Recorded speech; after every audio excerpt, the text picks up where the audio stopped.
How to crush Google Ads with a small budget. Using Google Ads is an amazing way to make your business findable. So you are basically reaching people that are actively searching for a product or a service and that they're ready to buy right now. And that's what actually makes the difference between Google Ads and Meta or programmatic advertisement, where you're actually reaching people based on interest, and those people might not be ready to make that purchase right now. But running Google Ads on a small budget, it's really, really hard because you actually need a lot of conversion data in order for your campaigns to optimize. And if your budget is very low, that can be hard. So having the right settings and the right strategies, it's super, super important to avoid wasting money. If you are considering running a campaign and you have less than $30 per day, I will be very cautious because at the end of the day, you need to make sure that you get at least 10 clicks per day in order for your account to get enough data to learn and be able to optimize.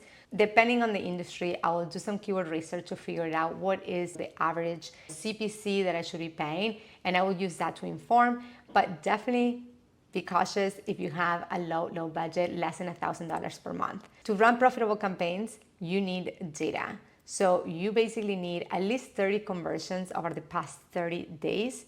And to get those conversions, as I mentioned, you need clicks, you need volume of traffic into your site. If you have a budget that is less than $1,000 per month, you're likely not getting that type of volume. A tool that is super helpful to use when you are trying to decide whether or not you can run ads and how much you might be paying is the keyword planner within Google Ads. So I'm not going to go in depth in this video about the tool, but check the description because I have added a video that walks you through it and just shows you how to figure it out what is the average CPC that you may be paying when someone clicks on your ad.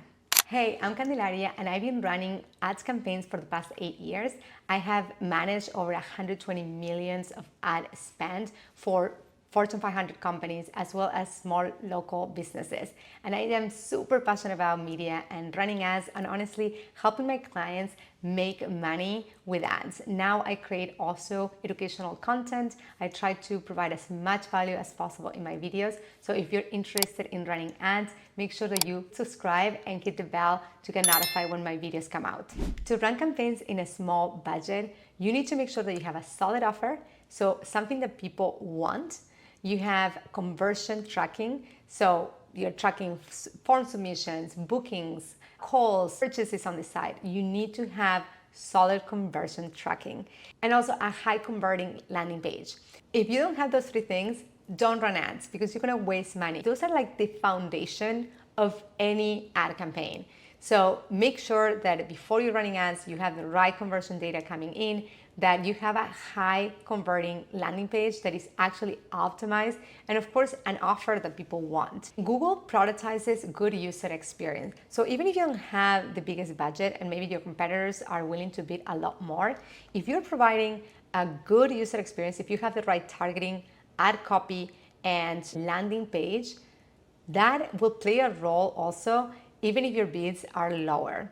Now, if you're looking to learn more about Google Ads ecosystem, make sure that you look at the description. I have put a video there where I walk you through how actually bidding works and what are the elements that really impact your campaigns and whether your ads will be shown or not. Now, in this video, I'm not gonna go so much in depth into everything that you can do for tracking and for your landing page, but definitely check your Google Analytics. Try to see how much search volume you're getting every month and how many of those people are actually converting. That's a great way to see organically when people are coming to your site, are they converting or not? And are there things that we need to fix? So you wanna have a call to action above the fold. Make it super, super easy for people to click and take the action that you want them to take. You also wanna make sure that you have your phone information on the header. So again, make it super easy for them to call you.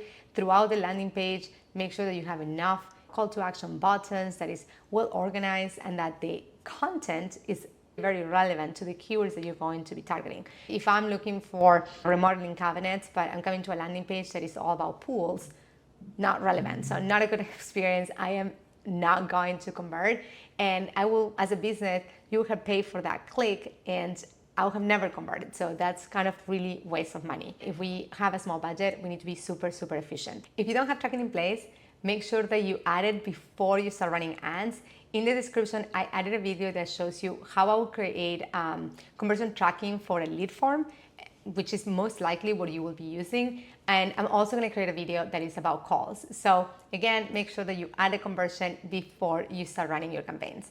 Now we're going to jump into the campaign. Now, our goal here is to capture as much data as possible. And because we have a small budget, we need to be super strategic with our targeting or account setup or settings.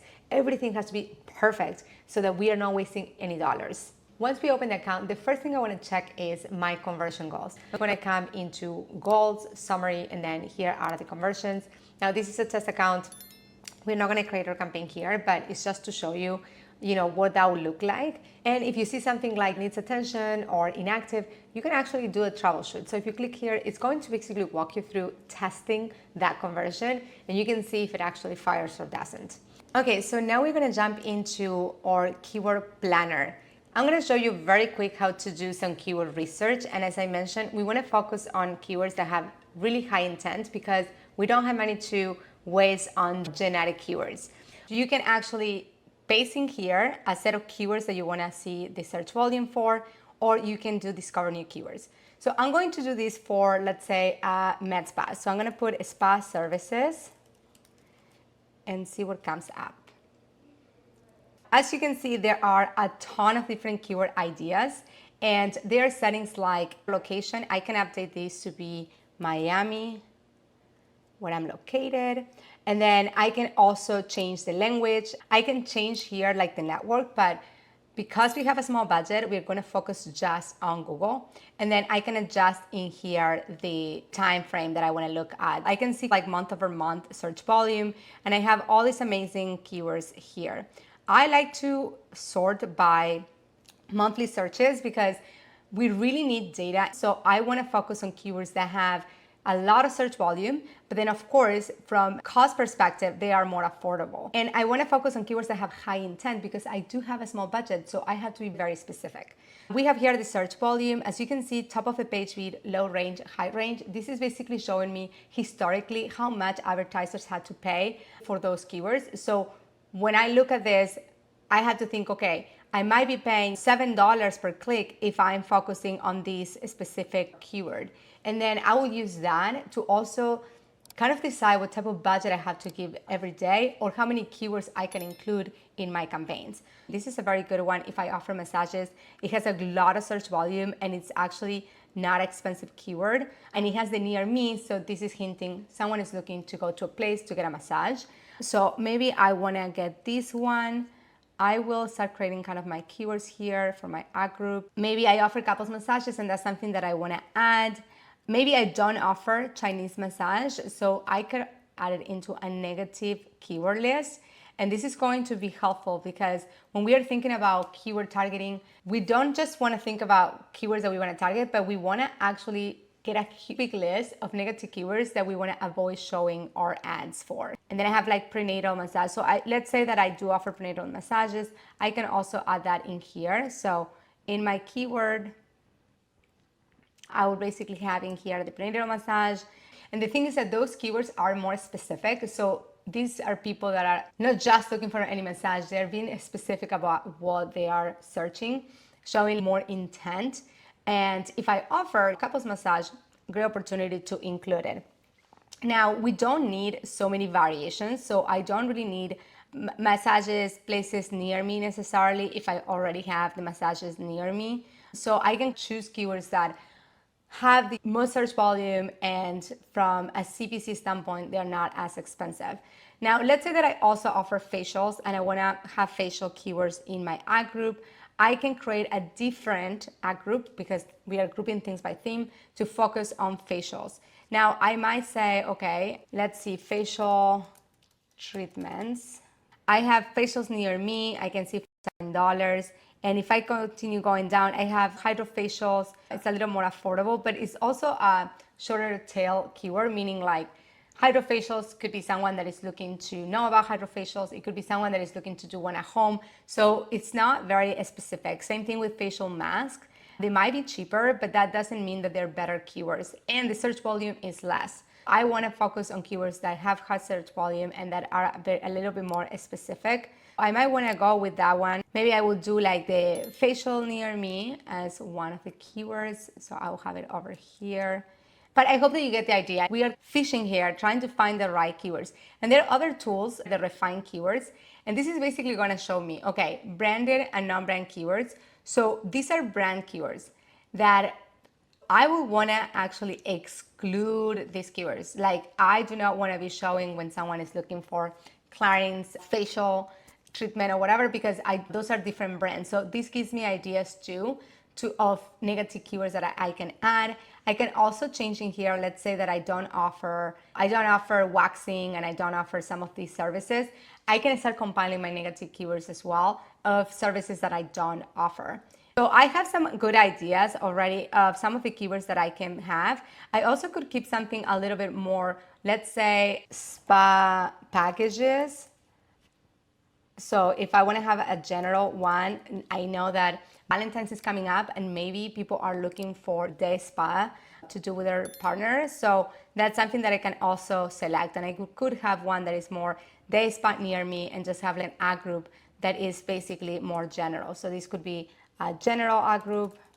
This one would be all about facials. And then this one would be about massages.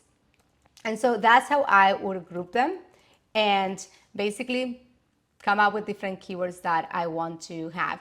Another thing to keep in mind is the difference in cost between these specific keywords. So we saw the massages were more affordable than facial treatment terms. So I can adjust my CPC to make sure that reflects that. Okay, so now I have some keywords there. If you're looking to learn more about keyword research, I actually have a video in the description, so go ahead and look at that. But for this video, I think we're good. Now I want to show you exclusion lists, because as I mentioned, having a good exclusion list is as important as your targeting. So I'm going to say this one universal, and I will create in here just a universal list. So this one has basically keywords like training and courses and at home and things like that, because again, I don't offer any of that. So I can just add them. And then once I have my campaign, I can come in here and apply it. This is a good way to add a lot of keywords together that are not relevant to your business, or they're just keywords that you don't want to be showing. Maybe I didn't add in here, for example, free, but I might want to add free. So like I can just do this and just basically I just added it. Okay, so now that we have that, we're going to go and create our first campaign. New campaign. And then I'm going to walk you through the exact settings that you need. But here we can select between sales, leads, website traffic, and so on. I'm going to do create a campaign without guidance so that you can see all the different options. Now, in terms of campaign type, if you have a small budget and you don't have data in your account, I would absolutely go with search. Emacs and Demand Gen are great campaigns, but you need data because they're highly automated. And honestly, they are reaching people that might not be ready to buy right now. So we want to go with search. I don't have my goals, but you will have your goals. I show you already how to find them. So you will basically be adding them in there. And now we're going to give it a name. So I'm going to select something like Google search ads, Med Spa Miami, something that I will remember. Okay, now we have to select our bidding. Google automatically gives me these few options, but don't worry because we're going to change that when our campaign is published. And then I can actually add my customer acquisitions. If you have a list of customers and you only want to focus on new customers, you can upload your list and then select here just to bid for new customers only. But in this case, we're going to leave it blank. Here's a network. So I want to uncheck both. Basically, if you are trying to run ads on Google, you just want to focus on Google. So I don't want to use the Google search partners. And I will tell you that here in the US, usually the traffic is not great. Of course, it depends the industry. But what I've seen is that by having this selected, Google will be placing a lot of your bids on those search partner network sites and not on Google search. And then the display network, these are the banners that show on different websites. Again, we are really focused on people that are actively in the moment searching for a service or a product. So we're going to uncheck. Here I get to do the location. So I'm going to update this to Miami. Make sure that you do the include. And then I have to now select the location option. And I'm going to change this to presence, people in or regular in your included location. Now, if you are in tourism, maybe a car rental, airlines or hotels, it's okay to use the first one, but otherwise always change it to presence. We have our language, we have English. Now I have my segments. So segments are super important to basically add more data to your account without targeting. So I can come in here and say, okay, I'm looking for people that are looking into luxury, maybe. I want to see, okay, med spa, maybe see if someone manicure, pedicure, things like that. And there's just so many different options. I like to have about 20 to 30 audiences. Then I'm gonna go to more settings. Now, this is important. If you are a local business, I would recommend to do, let's say, Monday through Friday from 8 a.m. to 6, if those are the times that you're operating. You do have the option to create a brand exclusion list. So for example, if this is a non-brand generic campaign, you're going to want to add in here your brand name. And also, I would add the brand names of all your competitors. So you can come in here and say, Spa Miami. There are a bunch of websites, and this is how it goes. So if you're Tao Spa Miami, like you want to add this one, and basically it's going to exclude. If people are looking for Tao Spa Miami, you're not going to show ads. You can also add your competitors. What happens is sometimes people click on the ad without knowing it's a different business, and then call and then realize, I just want to check about my appointment or whatever. Google took that as a conversion, but actually that call wasn't for you, it was for a different business. So meaning that person did not actually do the booking with you. So you wanna make sure that you are excluding those. I'm gonna discard the changes and then I'm gonna do next. Okay, so now we have to create our ad, and Google always will wanna use AI. I don't recommend using this if you're doing it for the first time. Just put a skip. Now I have already my keywords, so I'm going to start with this one. So let's do the 2 massages and prenatal. So these are my keywords. I'm going to make them exact match because I don't have a lot of budget and I want to make sure that I have more control over the keywords that I'm matching against. I'm going to change the name of the group, massages. So now we have the ad creation. So for the ad, we want to make sure that the ad strength is good or excellent. I'm not going to create the ad in this video, but if you're interested to know how to write killer ad copy, make sure that you check the description for a video tutorial on that. Another thing I will say is you do not want to use all the headlines. Google gives you the option to put up to 15 headlines for descriptions.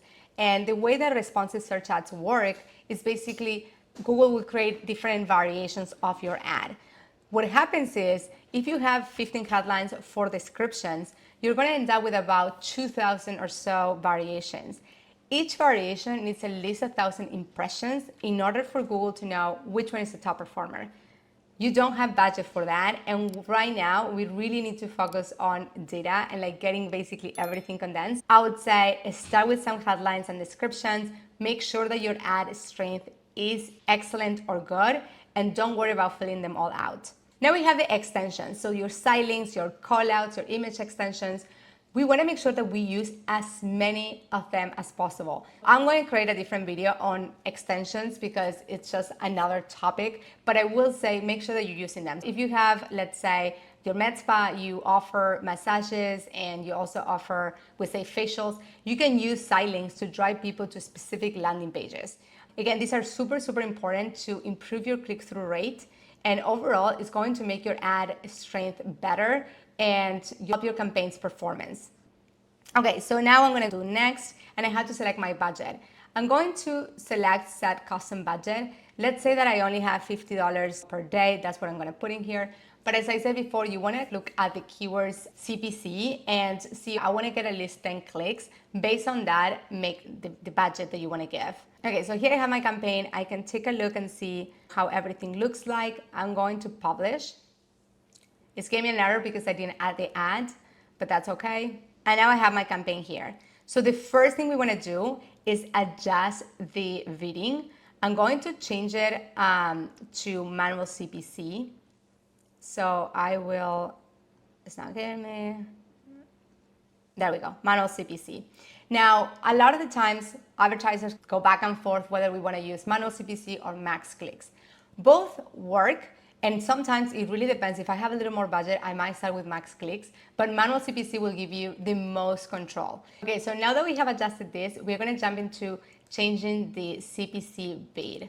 So I'm going to go to my ad group, and the setting, and I can adjust. As you can see, the max CPC is super, super low. So I'm gonna make this one 335. I would use whatever I saw in the keyword research that I did and take basically the medium between the high range and low range of top of the page bid. And then I can also go into my keywords, and if I know that a specific keyword costs a little more, maybe prenatal was slightly more expensive, I can change that too. So you can come here to edit, change max bid, and I can set to a new bid for this keyword. So I can say, okay, for this one specific, I'm willing to pay, let's say, $375. You could also use any of these settings, which again allows you to make decisions based on your keywords. And now that I have this, I want to add some negative keywords. So I would come here and add negative keywords. I don't offer Chinese massage. And we can basically add here at the ad group level of my massages. And then also if we are at the campaign level, if I'm not offering, let's say, tanning or services like that, I can add those as well. So I already showed you how to use a negative keyword list. So I can also do that. I can save this one here. We'll do this. I'm gonna select my ad group massages and put save. And then I can also add the negative list. So I already have my universal, I can save. So as I show you, you have your universal list, and then you also have specific keywords that you have found. So this is super, super helpful. And once you have your campaigns live, you're going to be able to come here to the search terms and basically see what are the specific terms that are matching to your keywords. And if you're seeing irrelevant traffic, you're going to exclude them. We don't have data, so right now this is what it looks like, but now you can come here to under Insights and Reports and select that. Okay, so a few other things I want to show you very quick are in the assets section. So once you have your sightings, your callouts, they are going to appear here. But I want to do more and go to the account level, like nothing will pop here yet. And then do more, advanced settings. And basically, as you can see, even though I had it selected on when I created the account that I didn't want Google to be creating assets for me, I basically have yes on all of these ones. So you want to make sure that you are changing this and just basically turning it off for each one of them. You don't want Google to be creating new ad copy for you. You want to have all that control. So again, turn that off. Lastly, we want to go to the account settings. In the account settings, you can go to the auto apply settings and basically see and make sure that nothing else has been turned on. When you create a new account, technically nothing should be turned on except the use optimized ad rotation, because I selected that during the campaign creation, but it's always great to just triple check. Now I want to jump into the devices, when and where ads are shown, and I'm going to adjust the vids there. Generally speaking, tablets have literally the lowest conversion rate. So I like to bid a decrease basically by 100%. So I don't want to be showing ads for tablets. Now that is something that I've seen after running campaigns for pretty much so many different industries, B2B, B2C. I never see good conversions coming from tablets, so I will just remove completely. Now for mobile, a lot of times people want to decrease it by, let's say, 25%, 30%, but I like to look at the data first and basically see how many conversions there are bringing and coming from mobile versus computer, and what is the cost associated, and based on that, coming here and make changes. I might come and just decrease it by 25% or so, but I like the data to be the one that kind of guides me for that decision. There you have it, all the specific settings that you have to keep in mind to run profitable campaigns with a small budget. If you learned something new in this video, make sure that you subscribe and hit the bell to get notified when the next video comes out. I plan on adding a lot of value through my tutorials. If there is something specific that you want to learn about, also make sure that you put it in the comments and I'll create new videos for you.